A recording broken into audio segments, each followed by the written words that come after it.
जहाज खेवट गुरु, गुर बिना तरया ना कोई। गुर प्रसाद प्रभ पाइयै, गुर बिना मुक्त ना होय। गुर प्रसाद प्रभ पाइयै, गुर बिना मुक्त ना होए।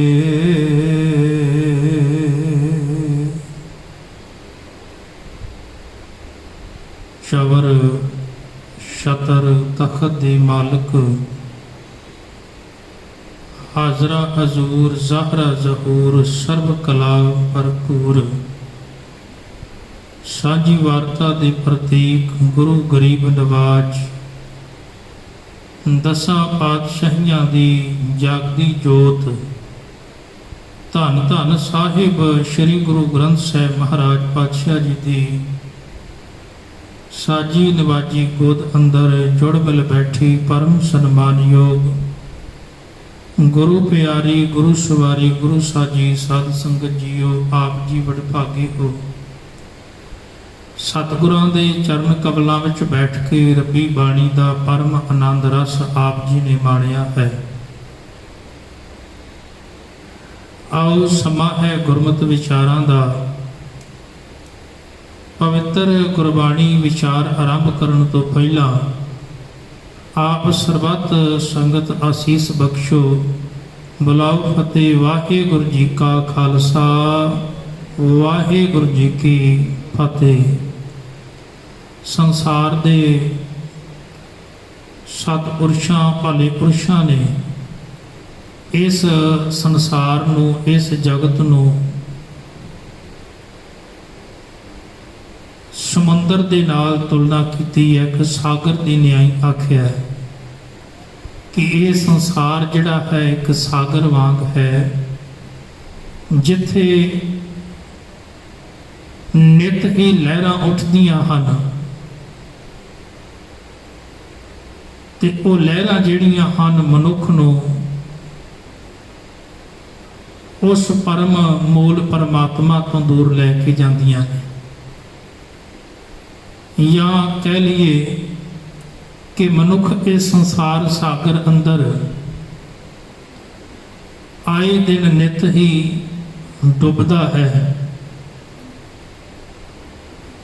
जे आपां संसारक समुंदर की गल करिए तो उत्थे तां कदी कदी कोई कोई विरला ही जहाज को डुबदा है, पर जिहड़ा संसार समुंदर है इत्थे तां आए दिन नित ही मनुख डुब रहे हैं।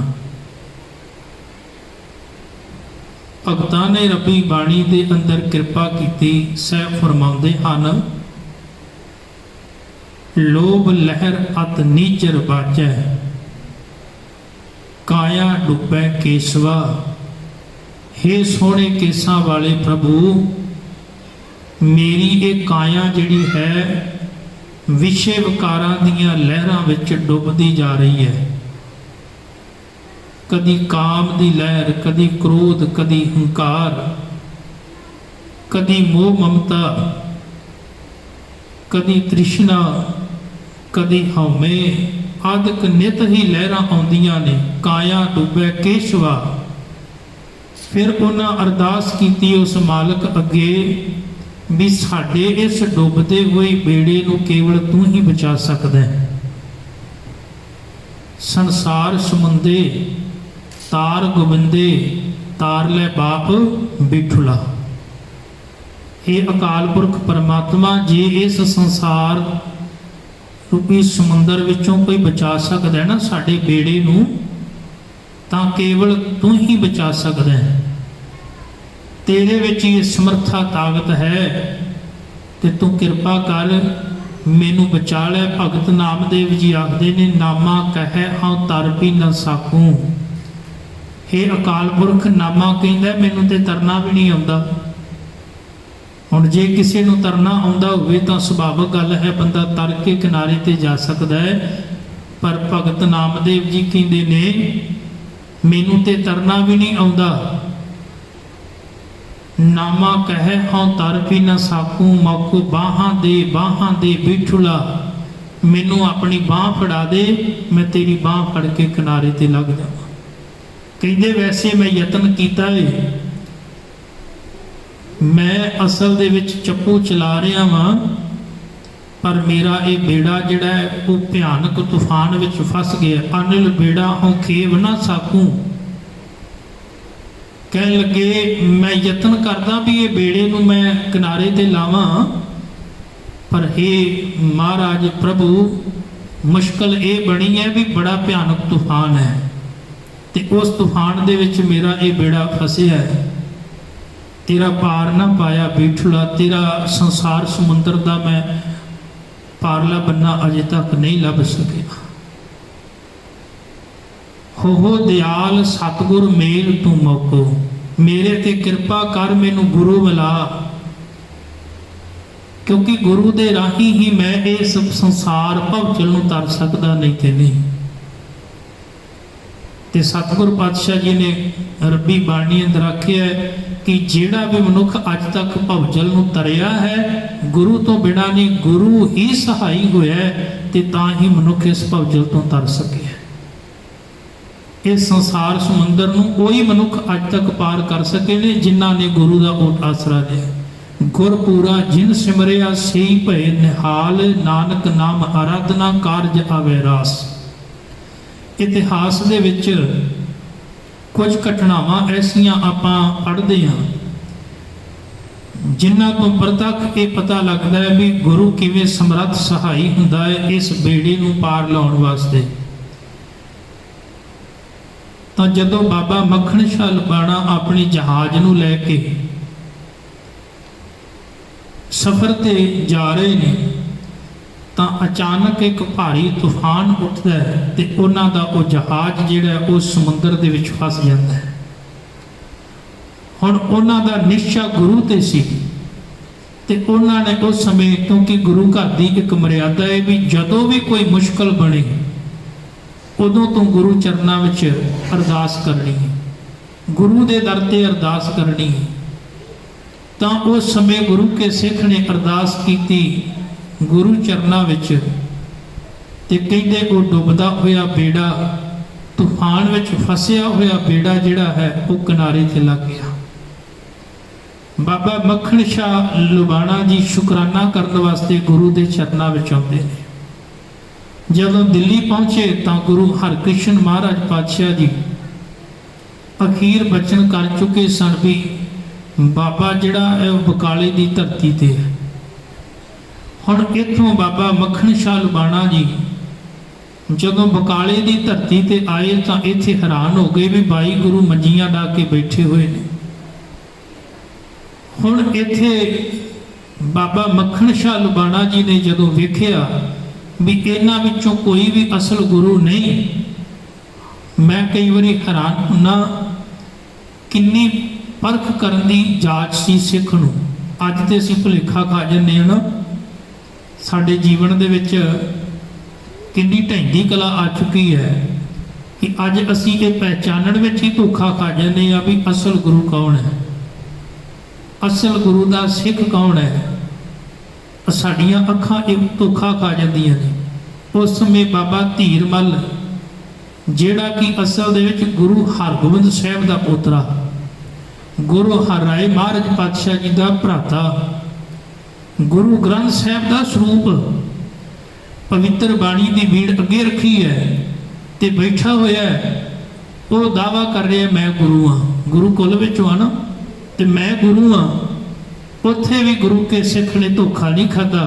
ਬਾਬਾ ਮੱਖਣ ਸ਼ਾਹ ਲਬਾਣਾ ਨੇ ਉੱਥੇ ਵੀ ਅਰਦਾਸ ਕੀਤੀ, ਸਤਿਗੁਰੂ ਜੇ ਤੂੰ ਉਸ ਸੰਸਾਰ ਸਮੁੰਦਰ ਦੇ ਬੇੜੇ ਵਿੱਚੋਂ ਮੇਰੀ ਰੱਖਿਆ ਕਰ ਸਕਦਾ ਹੈ, ਮੇਰੇ ਡੁੱਬਦੇ ਬੇੜੇ ਨੂੰ ਬਚਾ ਸਕਦਾ ਹੈ, ਕਿਰਪਾ ਕਰੀ। ਅੱਜ ਸਿੱਖ ਕੌਮ ਦੀ ਕਹਿ ਲਗੇ, ਅਸਲ ਦੇ ਵਿੱਚ ਸਿੱਖ ਕੌਮ ਦਾ ਸਵਾਲ ਹੈ ਵੀ ਅੱਜ ਸਿੱਖ ਕੌਮ ਦਾ ਬੇੜਾ ਨਾ ਡੁੱਬ ਜਾਵੇ, ਕਿਰਪਾ ਕਰੀ ਆਪਣੇ ਦਰਸ਼ਨ ਦੇ। ਉੱਥੇ ਵੀ ਅਰਦਾਸ ਕੀਤੀ ਤੇ ਗੁਰੂ ਤੇਗ ਬਹਾਦਰ ਮਹਾਰਾਜ ਪਾਤਸ਼ਾਹ ਜੀ ਨੇ ਪ੍ਰਤੱਖ ਫਿਰ ਦਰਸ਼ਨ ਦਿੱਤੇ। ਫਿਰ ਬਾਬਾ ਮੱਖਣ ਸ਼ਾਹ ਬਾਣਾ ਜੀ ਆਖਦੇ ਨੇ, ਗੁਰੂ ਲਾਧੋ ਰੇ ਗੁਰੂ ਲਾਧੋ। ਗੁਰੂ ਅਸਲ ਗੁਰੂ ਲੱਭ ਗਿਆ, ਉਹ 22 ਮੰਜੀਆਂ ਡਾਉਣ ਵਾਲੇ ਬੈਠੇ ਹੋਏ ਗੁਰੂ ਨਹੀਂ,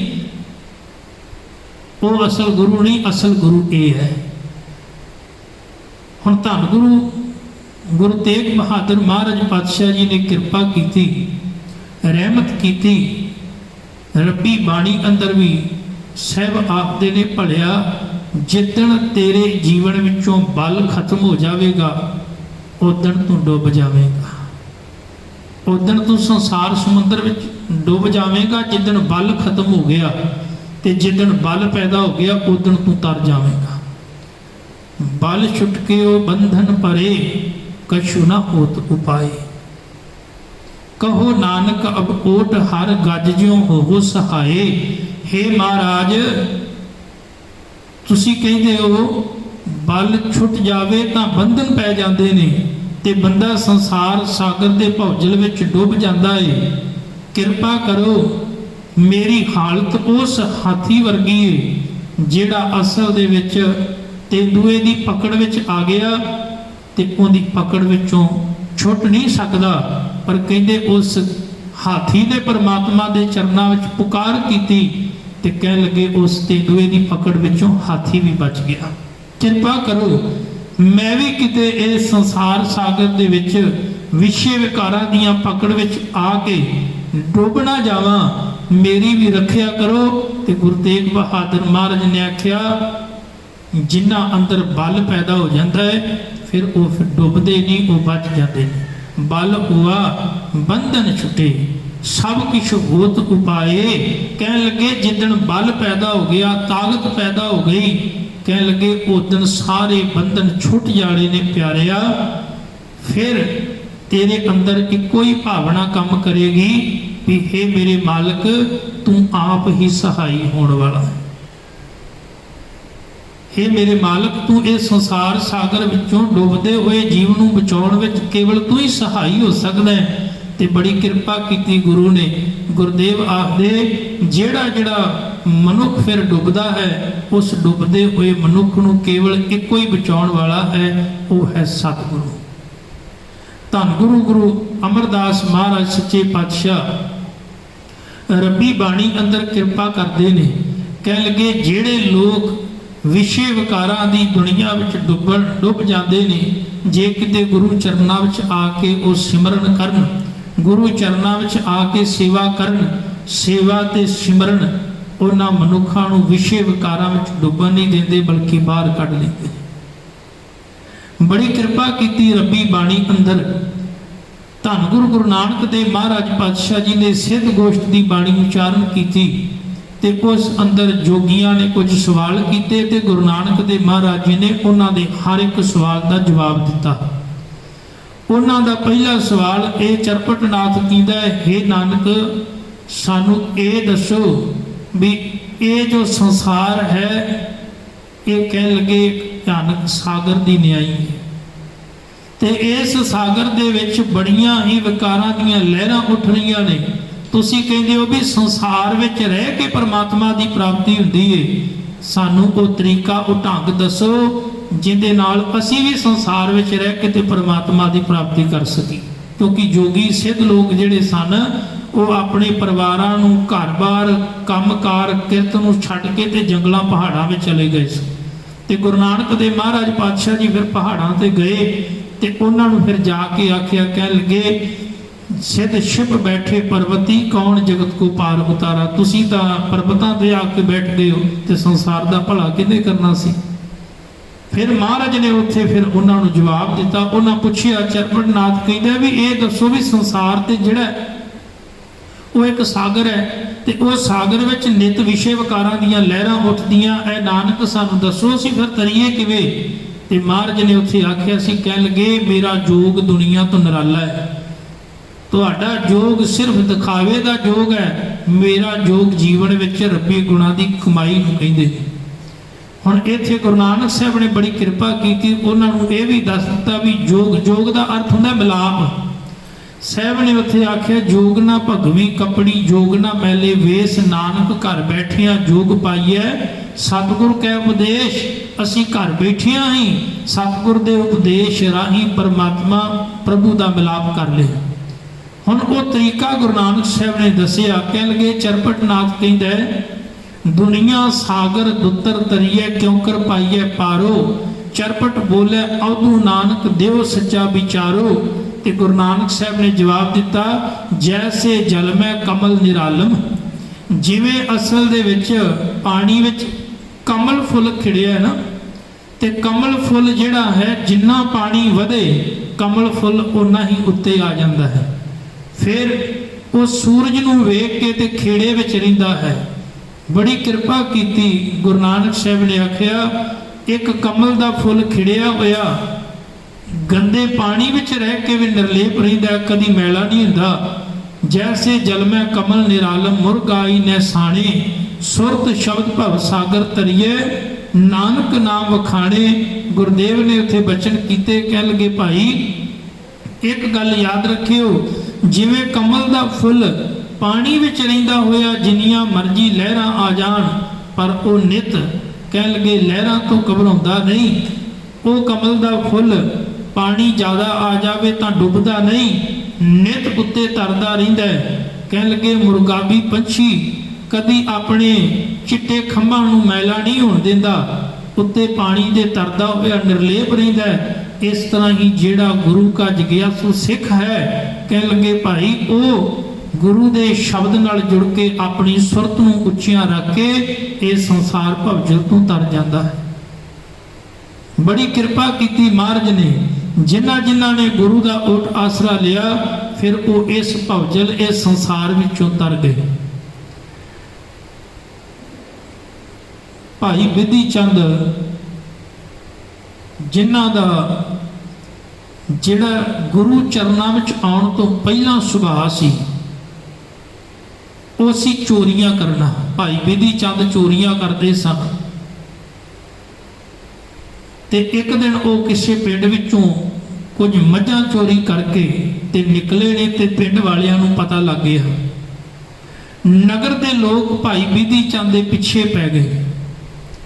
ਭਾਈ ਬਿਧੀ ਚੰਦ ਆਪਣੇ ਆਪ ਨੂੰ ਬਚਾਉਣ ਵਾਸਤੇ ਇੱਕ ਅਗਲੇਰੇ ਪਿੰਡ ਦੇ ਵਿੱਚ ਜਾ ਵੜੇ। ਉਹਨਾਂ ਨੇ ਉਹ ਮੱਝੀਆਂ ਗਾਈਆਂ ਜਿਹੜੀਆਂ ਨੇ ਪਿੰਡ ਦੇ ਇੱਕ ਛੱਪੜ ਵਾਲੇ ਪਾਸੇ ਉਹਨਾਂ ਦਾ ਮੁੱਖ ਕਰ ਦਿੱਤਾ, ਤੇ ਕਹਿੰਦੇ ਉਸ ਪਿੰਡ ਦੇ ਵਿੱਚ ਗੁਰੂ ਕਾ ਸਿੱਖ ਭਾਈ ਅਦਲੀ ਗੁਰੂ ਕੀ ਸੰਗਤ ਵਿੱਚ ਬੈਠ ਕੇ ਇਹ ਰੱਬੀ ਵਿਚਾਰਾਂ ਦੀ ਸਾਂਝ ਪਾ ਰਿਹਾ ਸੀ। ਹੁਣ ਭਾਈ ਬਿਧੀ ਚੰਦ ਨੂੰ ਇਹ ਤਾਂ ਪਤਾ ਲੱਗ ਗਿਆ ਵੀ ਅੱਜ ਬਚਣਾ ਮੁਸ਼ਕਲ ਹੈ, ਕਿਉਂਕਿ ਅੱਜ ਲੋਕਾਂ ਨੂੰ ਇਹ ਵੀ ਪਤਾ ਲੱਗ ਗਿਆ ਵੀ ਮੱਝਾਂ ਚੋਰੀ ਕਿਹਨੇ ਕੀਤੀਆਂ, ਤੇ ਅੱਜ ਉਹ ਬੜੇ ਗੁੱਸੇ ਦੇ ਨਾਲ ਪਿੱਛੇ ਦੌੜ ਰਹੇ ਨੇ। ਭਾਈ ਬਿਧੀ ਚੰਦ ਕਹਿੰਦੇ, ਜਦੋਂ ਸੰਗਤ ਦਾ ਇਕੱਠ ਹੈ, ਉਸ ਸੰਗਤ ਦੇ ਇਕੱਠ ਵਿੱਚ ਆ ਕੇ ਬੈਠ ਗਏ। ਭਾਈ ਅਦਲੀ ਜੀ ਗੁਰੂ ਕੀਆਂ ਵਿਚਾਰਾਂ ਕਰ ਰਹੇ ਨੇ, ਗੁਰੂ ਕੀ ਸੰਗਤ ਬੈਠੀ ਹੈ, ਉਹ ਅਸਲ ਦੇ ਵਿੱਚ ਆਨੰਦ ਮਾਣ ਰਹੇ ਨੇ। ਤੇ ਉਸ ਸੰਗਤ ਦੇ ਵਿੱਚ ਆ ਕੇ ਜਦੋਂ ਭਾਈ ਬਿਧੀ ਚੰਦ ਬੈਠ ਗਏ, ਤਾਂ ਇਹ ਗੁਰੂ ਕੀ ਸੰਗਤ ਜਿਹੜੀ ਬੜੀ ਮਹਾਨ ਹੈ, ਭੱਟਾਂ ਨੇ ਬੜੀ ਕਿਰਪਾ ਕੀਤੀ, ਰੱਬੀ ਬਾਣੀ ਵਿੱਚ ਬਚਨ ਕੀਤੇ। ਉਹ ਆਖਦੇ ਨੇ, ਇੱਕ ਉੱਤਮ ਪੰਥ ਸੁਣਿਓ ਗੁਰ ਸੰਗਤ ਤੇ ਮਿਲੰਤ ਜਮ ਤਰਾਸ ਮਿਟਾਈ। ਗੁਰੂ ਕੀ ਸੰਗਤ ਵਿੱਚ ਆ ਕੇ ਮਨੁੱਖ ਦੇ ਅੰਦਰੋਂ ਜਮਾਂ ਦਾ ਡਰ ਮੁੱਕ ਜਾਂਦਾ ਹੈ, ਤਾਂ ਫਿਰ ਇਹ ਤਾਂ ਇੱਕ ਨਿੱਕਾ ਜਿਹਾ ਡਰ ਸੀ। ਹੁਣ ਜਦੋਂ ਬਾਬਾ ਅਦਲੀ ਜੀ ਗੁਰੂ ਕੀ ਸੰਗਤ ਨੂੰ ਰੱਬੀ ਉਪਦੇਸ਼ ਰਾਹੀਂ ਸਾਂਝ ਪਾ ਰਹੇ ਨੇ, ਤੇ ਕਹਿਣ ਲੱਗੇ, ਅੰਦਰੋਂ ਭਾਈ ਬਿਧੀ ਚੰਦ ਜਿਹੜੇ ਨੇ ਉਹ ਬੜੇ ਘਬਰਾਏ ਹੋਏ ਤੇ ਡਰੇ ਹੋਏ ਬੈਠੇ। ਕਹਿਣ ਲੱਗੇ, ਬਾਬਾ ਅਦਲੀ ਜੀ ਨੂੰ ਆਖਿਆ, ਕਹਿਣ ਲੱਗੇ, ਅੱਜ ਇੱਕ ਵਾਰ ਬਚਾ ਲਓ, ਬਸ ਅੱਜ ਬਚਾ ਲਓ, ਅੱਜ ਤੋਂ ਬਾਅਦ ਮੈਂ ਕਦੀ ਚੋਰੀ ਨਹੀਂ ਕਰਾਂਗਾ, ਕਦੀ ਮੈਂ ਇਹ ਮਾੜਾ ਕਰਮ ਨਹੀਂ ਕਰਾਂਗਾ। ਤੇ ਉਦੋਂ ਭਾਈ ਅਦਲੀ ਜੀ ਨੇ ਆਖਿਆ, ਭਲਿਆ ਇਹ ਗੁਰੂ ਕੀ ਸੰਗਤ ਹੈ, ਤੇ ਜਿਹੜਾ ਗੁਰੂ ਕੀ ਸੰਗਤ ਵਿੱਚ ਆ ਕੇ ਆਪਣੇ ਗੁਨਾਹਾਂ ਦੀ ਤੌਬਾ ਕਰ ਲੈਂਦਾ ਹੈ, ਫਿਰ ਕਹਿਣ ਲੱਗੇ, ਗੁਰੂ ਸਮਰੱਥ ਉਹਦੀ ਰੱਖਿਆ ਕਰਦਾ ਹੈ। ਬਾਬਾ ਅਦਲੀ ਜੀ ਨੇ ਇਹ ਬਚਨ ਆਖੇ। ਕਹਿਣ ਲੱਗੇ, ਉਦੋਂ ਉਹ ਪਿੰਡ ਵਾਲੇ ਨਗਰ ਵਾਲੇ ਜਿਹੜੇ ਲੋਕ ਸਨ ਉਹ ਆਏ। ਉਹਨਾਂ ਆਖਿਆ ਵੀ ਬਾਬਾ ਜੀ ਸਾਡਾ ਚੋਰ ਇੱਥੇ ਆਇਆ ਹੈ, ਅਸੀਂ ਇੱਧਰ ਆਉਂਦਿਆਂ ਵੇਖਿਆ, ਸਾਡੀਆਂ ਮੱਝੀਆਂ ਗਾਈਆਂ ਚੋਰੀ ਕਰਕੇ ਉਹ ਆਇਆ ਹੈ। ਤੇ ਉਦੋਂ ਗੁਰੂ ਕੇ ਸਿੱਖ ਬਾਬਾ ਅਦਲੀ ਜੀ ਨੇ ਆਖਿਆ, ਕਹਿ ਲਗੇ ਪਹਿਲਾਂ ਉਹ ਚੋਰ ਸੀ ਪਰ ਉਹ ਹੁਣ ਸੰਗਤ ਵਿੱਚ ਆ ਗਿਆ, ਉਹਨੇ ਆਪਣੇ ਕੀਤੇ ਹੋਏ ਗੁਨਾਹ ਨੂੰ ਸਵੀਕਾਰ ਕਰ ਲਿਆ ਤੇ ਉਹ ਹੁਣ ਚੋਰ ਨਹੀਂ ਰਿਹਾ, ਉਹ ਹੁਣ ਗੁਰੂ ਦਾ ਸਿੱਖ ਬਣ ਗਿਆ। ਸੱਚ ਜਾਣਿਓ, ਕੋਈ ਲੱਖਾਂ ਗੁਨਾਹ ਕਰਨ ਵਾਲਾ ਜੇ ਕੋਈ ਗੁਰੂ ਦੇ ਚਰਨਾਂ ਵਿੱਚ ਆ ਕੇ ਆਪਣੇ ਗੁਨਾਹ ਨੂੰ ਕਬੂਲ ਕਰ ਲਵੇ ਤੇ ਗੁਰੂ ਉਹਨੂੰ ਵੀ ਬਖਸ਼ ਦਿੰਦਾ ਹੈ। ਮਹਾਰਾਜ ਕਿਰਪਾ ਕਰਦੇ ਰੱਬੀ ਬਾਣੀ ਅੰਦਰ ਕਹਿ ਲਗੇ ਕੋਈ ਸਹਿਜ ਸੁਭਾਅ ਲੱਖਾਂ ਹੀ ਗਲਤੀਆਂ ਕਰੇ, ਲੱਖਾਂ ਹੀ ਗੁਨਾਹ ਕਰ ਲਵੇ, ਪਰ ਜੇ ਕਿਤੇ ਗੁਰੂ ਦੇ ਚਰਨਾਂ ਵਿੱਚ ਆ ਕੇ ਆਪਣੇ ਕੀਤੇ ਹੋਏ ਗੁਨਾਹਾਂ ਦੀ ਕਹਿ ਲਗੇ ਮਾਫੀ ਮੰਗ ਲਵੇ ਤੇ ਗੁਰੂ ਸਮਰੱਥ ਉਹਨੂੰ ਵੀ ਬਖਸ਼ ਦਿੰਦਾ ਹੈ। ਤਾਂ ਹੀ ਤਾਂ ਸਤਿਗੁਰੂ ਰੱਬੀ ਬਾਣੀ ਅੰਦਰ ਕਿਰਪਾ ਕਰਦੇ ਨੇ ਕਿ ਇੱਕ ਨਿੱਕਾ ਜਿਹਾ ਬੱਚਾ ਸਹਿਜ ਸੁਭਾਅ ਗਲਤੀਆਂ ਕਰਦਾ ਹੈ ਤੇ ਉਹਨੂੰ ਪਤਾ ਨਹੀਂ, ਗਿਆਨ ਨਹੀਂ, ਪਰ ਅਸਲ ਦੇ ਵਿੱਚ ਉਹ ਮਾਲਕ ਪਿਤਾ ਵਾਂਗ ਹੈ, ਝਿੜਕ ਵੀ ਪਾਉਂਦਾ ਹੈ ਪਰ ਨਾਲ ਬਖਸ਼ ਵੀ ਦਿੰਦਾ ਹੈ। ਜੈਸੇ ਬਾਲਕ ਭਾਏ ਸੁਭਾਈ ਲੱਖ ਪ੍ਰਾਗ ਕਮਾਵੇ, ਕਰ ਉਪਦੇਸ਼ ਝਿੜਕੇ ਬਹੁ ਭਾਂਤੀ ਬੌੜ ਪਿਤਾ ਗਲ ਲਾਵੇ, ਪਿਛਲੇ ਔਗਣ ਬਖਸ਼ ਲਏ ਪ੍ਰਭ ਆਗੇ, ਮਾਰਗ ਪਾਵੇ ਉਹ ਫਿਰ ਅੱਗੇ ਤੋਂ ਰਾਹ ਜੀਵਨ ਜਿਉਣ ਦਾ ਦੱਸ ਦਿੰਦਾ ਹੈ। ਬਾਬਾ ਅਦਲੀ ਜੀ ਦੇ ਪਾਵਨ ਬਚਨ, ਪਾਵਨ ਬੋਲ ਜਿਹੜੇ ਨੇ ਉਹ ਹਿਰਦੇ ਨੂੰ ਐਸੇ ਟੁੰਬੇ ਕਿ ਬਾਬਾ ਬਿਧੀ ਚੰਦ ਨੇ ਆਪਣੇ ਕੀਤੇ ਗੁਨਾਹਾਂ ਤੋਂ ਤੌਬਾ ਕਰ ਲਈ। ਹੁਣ ਇੱਕ ਬਚਨ ਆਖਿਆ ਭਾਈ ਬਿਧੀ ਚੰਦ ਨੇ, ਕਹਿ ਲਗੇ ਬਾਬਾ ਜੀ ਮੈਨੂੰ ਆਪਣੇ ਚਰਨਾਂ ਨਾਲ ਜੋੜ ਦੇਵੋ। ਤੇ ਉਸ ਸਮੇਂ ਕਹਿੰਦੇ ਬਾਬਾ ਅਦਲੀ ਜੀ ਨੇ ਆਖਿਆ, ਪਿਆਰਿਆ ਮੈਂ ਵੀ ਕਿਸੇ ਦੇ ਚਰਨਾਂ ਨਾਲ ਜੁੜਿਆ ਵਾਂ ਤੇ ਉਹਦੇ ਚਰਨਾਂ ਨਾਲ ਜੁੜ ਕੇ ਮੇਰਾ ਇਹ ਜੀਵਨ ਮਹਾਨ ਬਦਲਿਆ ਹੈ, ਆ ਮੈਂ ਤੈਨੂੰ ਵੀ ਉਹਦੇ ਚਰਨਾਂ ਨਾਲ ਜੋੜ ਦਿਆਂ। ਭਾਈ ਬਿਧੀ ਚੰਦ ਜਿਹੜੇ ਕਿ ਨਿਤ ਚੋਰੀਆਂ ਕਰਦੇ ਤੇ ਕਹਿ ਲਗੇ ਜਦੋਂ ਗੁਰੂ ਕੀ ਸੰਗਤ ਵਿੱਚ ਆਏ ਤੇ ਜੀਵਨ ਇੰਨਾ ਬਦਲ ਗਿਆ ਤੇ ਗੁਰੂ ਦੇ ਚਰਨਾਂ ਵਿੱਚ ਜੁੜ ਗਏ। ਉਹੀ ਫਿਰ ਭਾਈ ਬਿਧੀ ਚੰਦ ਕਹਿ ਲਗੇ ਜਦੋਂ ਗੁਰੂ ਹਰਗੋਬਿੰਦ ਸਾਹਿਬ ਮਹਾਰਾਜ ਪਾਤਸ਼ਾਹ ਜੀ ਦਾ ਸਮਾਂ ਆਇਆ ਤੇ ਫਿਰ ਉਦੋਂ ਫੌਜਾਂ ਦੇ ਜਰਨੈਲ ਵੀ ਬਣੇ। ਇਹ ਜੀਵਨ ਦੀ ਕਮਾਈ, ਗੁਰੂ ਕੀ ਸੰਗਤ ਨੇ ਜੀਵਨ ਬਦਲਿਆ, ਡੁੱਬਦੇ ਹੋਏ ਜੀਵਨ ਨੂੰ ਤਾਰ ਦਿੱਤਾ ਗੁਰੂ ਨੇ। ਗੁਰਦੇਵ ਬਾਣੀ ਵਿੱਚ ਆਖਦੇ ਨੇ, ਸਤਿਗੁਰ ਹੈ ਬੋਹਿਥਾ ਵਿਰਲੇ ਕਿਨੇ ਵਿਚਾਰਿਆ, ਕਰ ਕਿਰਪਾ ਪਾਰ ਉਤਾਰਿਆ, ਗੁਰ ਜਹਾਜ ਖੇਵਟ ਗੁਰੂ, ਗੁਰ ਬਿਨ ਤਰਿਆ ਨਾ ਕੋਏ, ਗੁਰ ਪ੍ਰਸਾਦ ਪ੍ਰਭ ਪਾਈਐ, ਗੁਰ ਬਿਨ ਮੁਕਤ ਨਾ ਹੋਏ। ਗੁਰੂ ਤੋਂ ਬਿਨਾ ਕੋਈ ਬੰਦਾ ਤਰ ਨਹੀਂ ਸਕਦਾ। ਗੁਰੂ ਅਰਜਨ ਸਾਹਿਬ ਮਹਾਰਾਜ ਤਾਂ ਰੋਜ਼ ਬਚਨ ਕਰਦੇ ਨਾ, ਆਪਾਂ ਸੁਖਮਨੀ ਸਾਹਿਬ ਕਰਦੇ ਆ ਤੇ ਗੁਰੂ ਸਾਹਿਬ ਆਖਦੇ ਨੇ, ਗੁਰ ਕੀ ਮਾਤੂ ਲੇਹ ਆਨੇ, ਭਗਤ ਬਿਨਾ ਬਹੁ ਡੁੱਬੇ ਸਿਆਣੇ। ਗੁਰੂ ਤੋਂ ਬਿਨਾ ਭਾਈ ਡੁੱਬ ਜਾਵੇਗਾ। ਹੁਣ ਇੱਥੇ ਇੱਕ ਗੱਲ ਆਪਾਂ ਹੋਰ ਵਿਚਾਰ ਲਈਏ। ਗੁਰੂ ਗ੍ਰੰਥ ਸਾਹਿਬ ਵਿੱਚ ਦੋ ਐਸੀਆਂ ਸ਼ਖਸੀਅਤਾਂ ਦਾ ਜ਼ਿਕਰ ਹੈ ਜਿਨ੍ਹਾਂ ਦਾ ਜੀਵਨ ਅੱਤ ਦੇ ਵਿਕਾਰਾਂ ਦੀ ਦਲਦਲ ਵਿੱਚ ਫਸਿਆ ਹੋਇਆ ਸੀ। ਸਤਿਗੁਰ ਪਾਤਸ਼ਾਹ ਜੀ ਆਖਦੇ ਨੇ, ਕਹਿ ਲਗੇ ਭਲਿਆ ਜੇ ਇਹ ਤਰ ਸਕਦੇ ਨੇ ਤੇ ਤੂੰ ਕਿਉਂ ਨਹੀਂ। ਪਹਿਲਾ ਜ਼ਿਕਰ ਆਉਂਦਾ ਹੈ ਅਜ਼ਾਮਲ ਦਾ। ਕਹਿ ਲਗੇ ਅਜ਼ਾਮਲ ਜਿਹਦਾ ਜੀਵਨ ਵਿਕਾਰਾਂ ਦੇ ਨਾਲ ਭਰ ਚੁੱਕਿਆ ਸੀ, ਵਿਕਾਰੀ ਜੀਵਨ ਸੀ ਤੇ ਕੋਈ ਆਸ ਨਹੀਂ ਸੀ ਵੀ ਇਹਦਾ ਜੀਵਨ ਇਹਨਾਂ ਵਿਕਾਰਾਂ ਦੀ ਵਿਸ਼ੇ ਵਿਕਾਰਾਂ ਵਿੱਚ ਭਰ ਚੁੱਕਿਆ ਵੀ ਇਹ ਵੀ ਕਦੀ ਭਵਜਲ ਤੋਂ ਪਾਰ ਹੋ ਸਕਦਾ, ਕਦੀ ਤਰ ਸਕਦਾ। ਪਰ ਕਹਿੰਦੇ ਉਹੀ ਅਜ਼ਾਮਲ ਇੱਕ ਦਿਨ ਪਰਮਾਤਮਾ ਦਾ ਓਟ ਆਸਰਾ ਕਹਿ ਲਗੇ ਐਸਾ ਮਿਲਿਆ, ਕਿਸੇ ਭਲੇ ਪੁਰਸ਼ ਨੇ ਕਹਿ ਲਗੇ ਐਸੀ ਸਿੱਖਿਆ ਦਿੱਤੀ ਤੇ ਅਜ਼ਾਮਲ ਜਿਹੜਾ ਕਦੀ ਨਹੀਂ ਸੀ ਤਰਨ ਵਾਲਾ ਉਹ ਵੀ ਤਰ ਗਿਆ। ਅਜ਼ਾਮਲ ਪਾਪੀ ਜਗ ਜਾਣੇ, ਨਿਮਖ ਮਾਹੇ ਨਿਸਥਾਰਾ।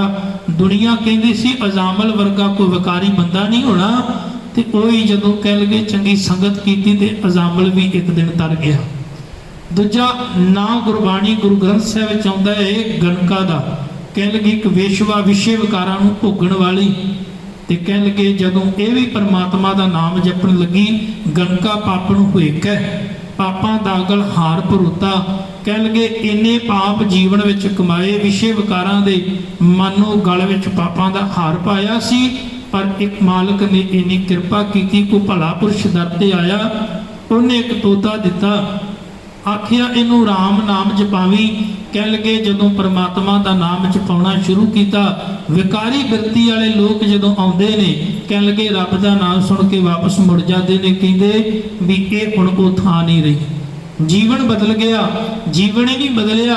ਗੁਰੂ ਤੇਗ ਬਹਾਦਰ ਮਹਾਰਾਜ ਜੀ ਉਦਾਹਰਣ ਦਿੰਦੇ ਨੇ ਗਨਕਾ ਦੀ, ਕਹਿਣ ਲੱਗੇ ਪ੍ਰਭ ਕੀ ਮਨ ਰੇ ਪ੍ਰਭ ਕੀ ਸ਼ਰਨ ਵਿਚਾਰੋ, ਇਹ ਮੇਰੇ ਮਨ ਤੂੰ ਉਸ ਪ੍ਰਭੂ ਪਰਮਾਤਮਾ ਦੇ ਚਰਨਾਂ ਦੇ ਨਾਲ ਜੁੜ ਕੇ ਵਿਚਾਰ ਕਰ ਕਿ ਜੇ ਸਿਮਰਤ ਗਨਕਾ ਸੀ ਉਦਰੀ।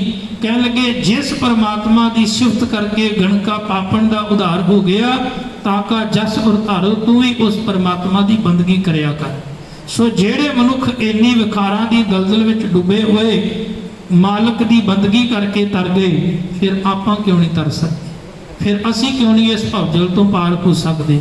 ਸਤਿਗੁਰ ਪਾਤਸ਼ਾਹ ਜੀ ਨੇ ਜਿੱਥੇ ਰੱਬੀ ਬਾਣੀ ਅੰਦਰ ਗੁਰੂ ਨੂੰ ਬੜੀ ਹੀ ਸਮਰੱਥਾ ਤੇ ਬੜਾ ਹੀ ਤਾਕਤਵਰ ਆਖਿਆ, ਉੱਥੇ ਗੁਰਦੇਵ ਇਹ ਆਖਦੇ ਨੇ, ਭਾਈ ਤੂੰ ਕਦੀ ਉਹਦੇ ਬੇੜੇ ਤੇ ਸਵਾਰ ਹੋ ਕੇ ਵੇਖੀ, ਪਰ ਕਦੀ ਆਪਣੇ ਜੀਵਨ ਵੱਲ ਝਾਤੀ ਮਾਰ ਕੇ ਵੇਖੀ ਕਿ ਤੇਰੇ ਜੀਵਨ ਵਿੱਚ ਕਿੰਨੇ ਸੁਰਾਖ ਨੇ।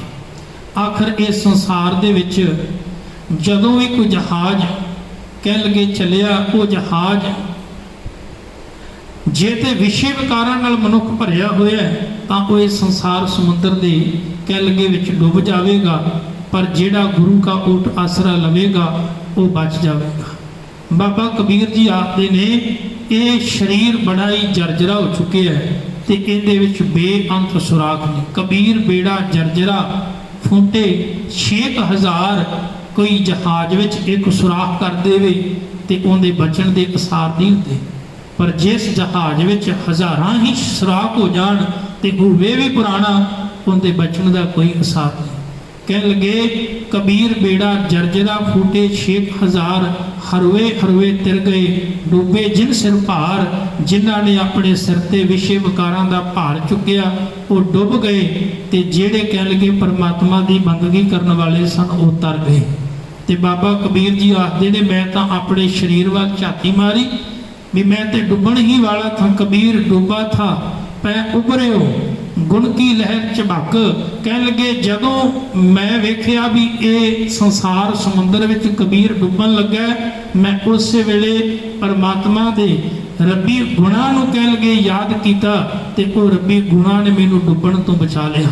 ਬਸ ਐਸੀ ਰੱਬੀ ਗੁਣਾਂ ਦੀ ਲਹਿਰ ਆਈ, ਮੈਨੂੰ ਚੁੱਕ ਕੇ ਬਾਹਰ ਮਾਰਿਆ, ਕਹਿਣ ਲੱਗੇ ਮੈਂ ਅਸਲ ਦੇ ਵਿੱਚ ਡੁੱਬਣ ਤੋਂ ਬਚ ਗਿਆ।